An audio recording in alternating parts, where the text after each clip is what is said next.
Good morning, each and everyone. Dear students, welcome in online classes.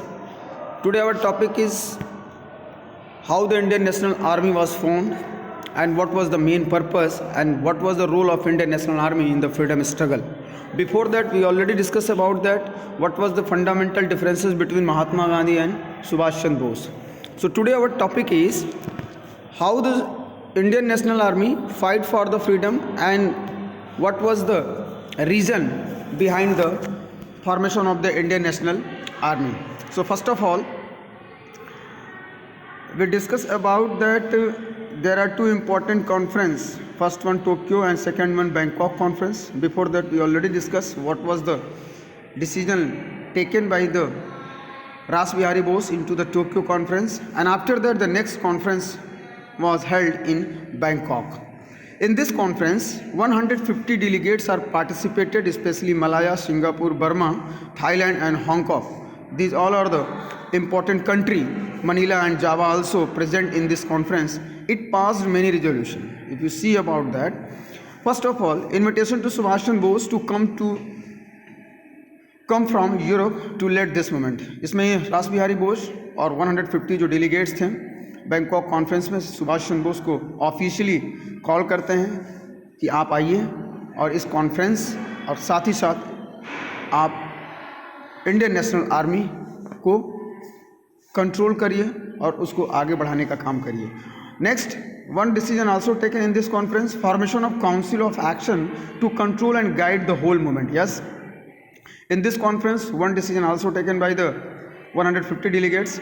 A council is made by the Ras Bihari Bose, and the council, the main function of the council to control and guide the whole movement. जो movement चलाया जाएगा freedom struggle के लिए, उसको पूरा का पूरा ये परिषद क्या करेगी, उसको देखेगी, उसके कमियों को बताएगी, कोई नीड्स है, कोई ज़रूरत है तो उन ज़रूरत को, उन नीड्स को ये काउंसिल पूरा करेगी. So this is also the second decision. And third one, the election of Rash Behari Bose as the president of the council. और इस काउंसिल के जो प्रेसिडेंट बनाए जाएंगे वो रास बिहारी बोस बनाए जाएंगे. Just as you know that before that Rash Behari Bose as the president of Indian independence league, और उसी इंडियन इंडिपेंडेंस लीग के बाद से रास बिहारी बोस को इस काउंसिल का प्रेसिडेंट बनाया गया.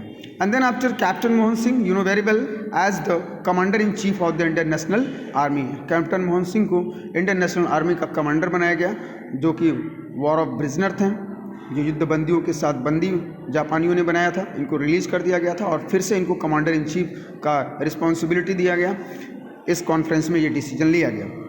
Now the Japanese government also promised to supply the arms, ship and aeroplanes to the Indian National Army. So this is the important decision taken by the 150 delegates and Ras Bihari Bose into the Bangkok conference. Okay, the Indian National Army. Now, what was the role and how the Indian National Army complete their goals and tasks? The Indian National Army or Azad Hind Fauj was an armed force formed by Indian nationalists on 1st September 1942 in Southeast Asia. That time Second World War is also going on. 1 सितंबर 1942 को Indian national army को मूर्त रूप दे दिया गया. It become the military arm of Indian independence league. एक तरह से ये देखा जाए जो इंडियन इंडिपेंडेंस लीग का ही कन्वर्टेड रूप था, जो बाद में ये मिलिट्री आर्म्स के रूप में इंडियन नेशनल आर्मी के रूप में सामने आया. What was the aim? Very important, please underline this line. The aim, many times the question is also asked by the board examinations, what was the aim of the Indian National Army? Many students are confused, but here very important, the aim of the army was to overthrow the British Raj in colonial India. Bharat से British हुकूमत को निकाल कर फेंकना है, बाहर करना है, विद जापानीज असिस्टेंस. किसके हेल्प से?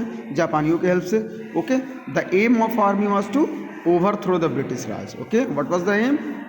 Overthrow the British Raj. Overthrow the British Raj is the key word in colonial India with Japanese assistance. Initially composed of Indian prisoner of war captured by Japan in her Malaya campaign at Singapore. It later drew large number of volunteers from Indian expatriate population in Malaya and Burma. कह रहा है Singapore, Malaya और Burma, जो कि बहुत बड़ा volunteer रहते थे, जो भारतीय थे, जो इंडिया से लाए गए थे. इनको रिलीज़ कराने के लिए इंडियन नेशनल आर्मी अपने आप को आगे बढ़ना शुरू करती है और जापान की मदद से मलाया कैंपेन को और सिंगापुर को आगे बढ़ाते हुए इसको कैप्चर किया जाता है. Now, what was the role of the Indian National Army in the freedom struggle? In a series of meeting between Indian National Army leaders and Japanese in 1943, बहुत सारी मीटिंग्स हुई इंडियन नेशनल आर्मी और Japanese leaders के बीच में 1943 में. It was decided to court the leadership of the Indian Independence League (IIL) and the Indian National Army to Subhash Chandra Bose. On August 26, 1943, he took the charge of the Indian National Army and became its supreme commander. And finally on August 26, 1943 को Indian national army का पूरा charge Subhash Chandra Bose को दे दिया गया और उसके वो supreme commander माने गए. Now the first important action and first important work those are taken by Subhash Chandra Bose after the take the responsibility of the Indian National Army to frame the provisional government of free India. Yeah, you can say that to establish a provisional government of free India. आज़ादी के पहले ही एक provisional government, अंतरिम government को establish किया सुभाष चंद्र बोस जी ने. Sorry. On 21st October 1943 AD, Subhash Chandra Bose established the interim government. Interim government means not permanent government. It is the optional government of independent India. And this government is also supported by so many countries like Japan, Germany, Italy, China, Burma, Korea and Ireland etc. ये सभी देशों ने भारत के इस optional government को, interim government को support किया.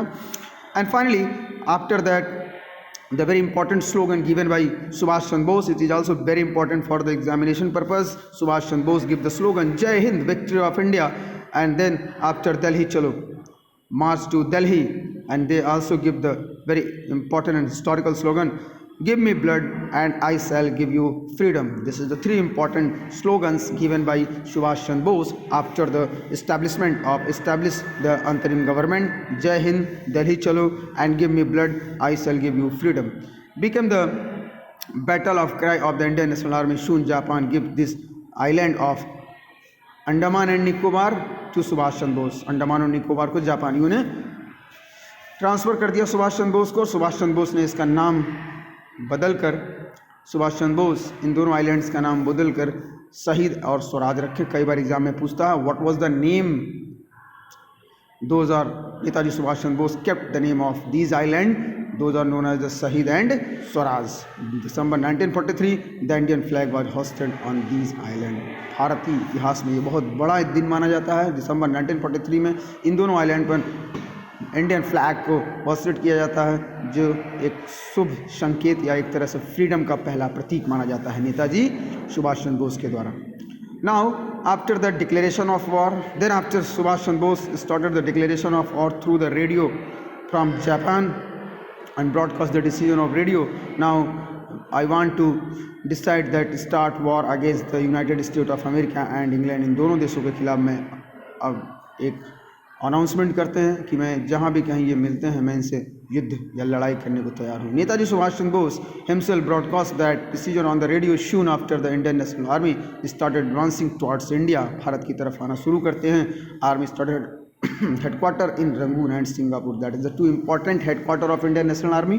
Where Rangoon and Singapore. Many times this question is also asked by the board examination. Where was the headquarter of the Indian National Army? This is also very important. Rangoon and Singapore, both important headquarters of the Indian National Army. The Oman regiment are controlled by Rani of Jhansi, was commanded by Dr. Lakshmi Swaminathan. So this is the very important role of the freedom struggle of Indian National Army in the freedom struggle of India. So dear students, today we discuss about that. What was the Bangkok conference, how the Indian National Army was formed, and what was the role of the Indian National Army in the freedom struggle. Tomorrow we again discuss about that in Indian National Army's victory in Southeast Asia. Okay, so thank you. Tomorrow we again discuss next topic, and then after Red Fort trial and what was the significance of the Indian National Army. So this is a very important, how the formation of the Indian National Army, where was the headquarter of the Indian National Army, and what was the new name of the Shahid and Swaraj Island. So please tomorrow we again discuss. Thank you.